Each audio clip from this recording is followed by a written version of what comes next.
good news! Diyos ko! Isa na namang hakbang tungo sa mas energy secure na Pilipinas. Sa gitna po yan, mga kamunting tinig, ng sigalot sa Middle East, apektado ang lahat, nagsitaasan ang mga gasolina, ang mga krudo, pero isa na namang hakbang tungo sa energy secure na Pilipinas. Sapagkat, inanunsyo po ng ating mahal na Pangulong Bongbong Marcos, ang matagumpay na drilling at testing ng Camago 3 gas well na nagpapalakas sa lokal na supply ng enerhiya sa bansa. Na ngayon, kung hindi nyo naiintindihan yan, ano ang Camago? Camago, hindi kamango sa mga DDS. Again, ano ang Camago? Camago, hindi kamango.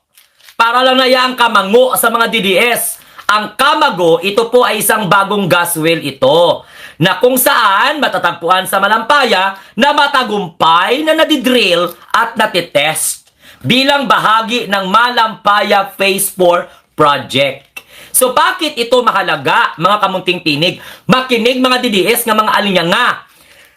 Kayang-kaya nito mag-produce ng hanggang 60 million standard cubic feet ng gaas bawat araw.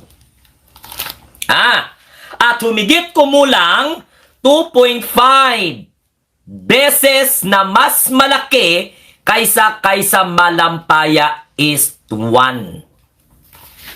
So ang mga Duterte Dead supporters, hindi nila ito naiintindihan. For the context yan, makakatulong ito na mapababa ang operasyon ng Malampaya. Pag mapababa mapahaba, no? Makakatulong ito para mapahaba ang operasyon ng Malampaya.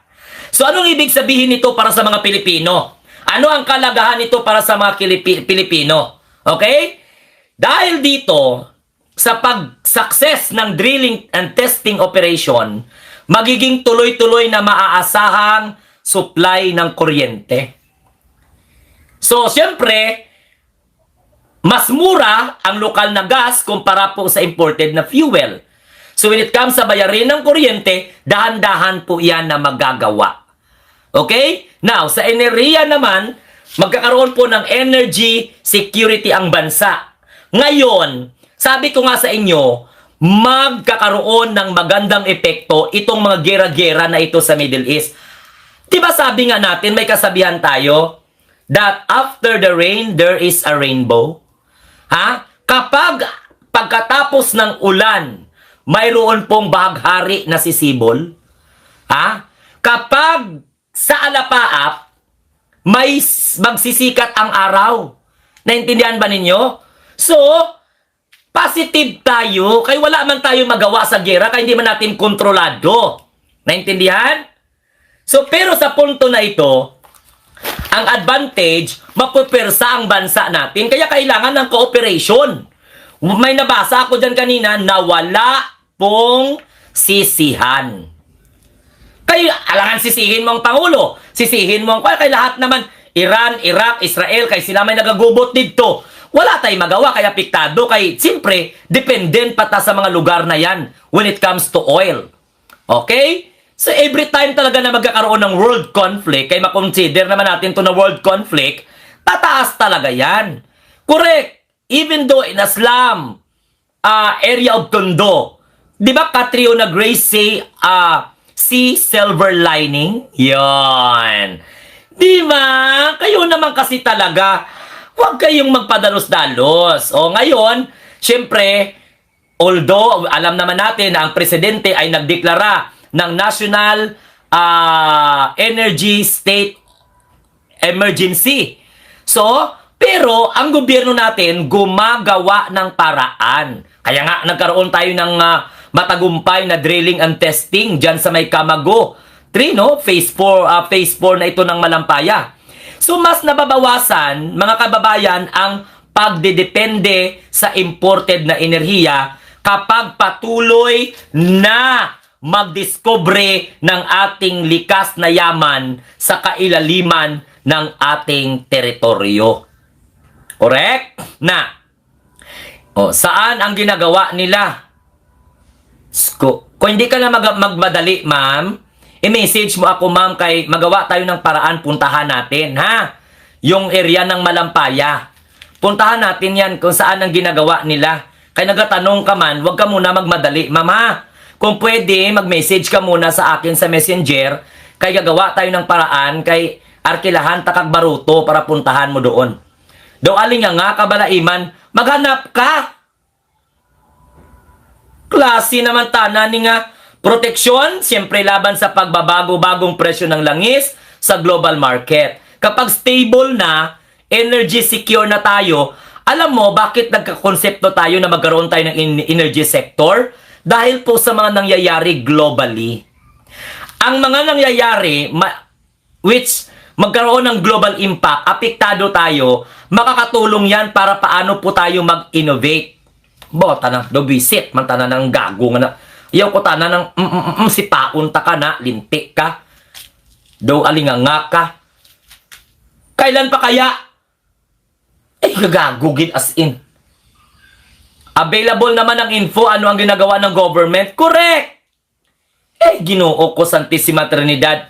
So alam nyo, yan ang sinasabi ko sa inyo, guys. Pero tingnan mo naman, kanina pa 74 pa lang tanaan naga-likes. Yan na kami, kaya nga minsan sa totoo lang, guys, napapagod na talaga ako mag-live ba? Even do sa Bingador, ang laki ng views ko sa Bingador. No? Kasi ginagalingan ko talaga ang pagpapaliwanag. Ginaaway, dumatakon sa isa. Hambal tanas ang isa ay, tikalon ka! Mutuo ka pa sang ginambal sang idol mo mga bangag. Damo problema sang Pilipinas, wa ginobra na solusyon. Ikaw ya, ano mo nga ginawa nga solusyon? Ay, ginoo ko sa... GN France, maraming salamat. Mayroong pumasok, Sir GN France, pero at least binigay ko na doon kay Nene. Basta po pag may pumasok, binibigay ko doon. Pagkatapos, yun ang pangbayad niya para hindi ko magasto. Okay? So maraming salamat, GN France. May pumasok po sa GCash ko. Thank you so much. Itong mga Duterte diehard supporter na ito, isipin mo yung yaw-yaw fighter, Alex. Sabi niya, tikalon ka! Mutuo ka pa sa ginambal sa idol mo nga bangag! First and foremost, hindi ko idol si Sara Duterte. Hindi ko idol si Sara Duterte. Kaya wag mong sabihin na iniidolo ko ang bangag ninyo nga busy. Intindihan ninyo? Diyos ko, grabe ang galit niya. Isipaon ta na ka. Gawa ka na lang ng another account. Naintindihan? Mga Duterte dahil supporter ng mga abno na ito. Hindi nyo nga naintindihan kung anong ginadiscuss ko. Nagpapunta-punta pa kayo dito. Ang purpose ng Camagos 3 Well ay mas mapatatag na supply ng enerhiya sa ating bansa.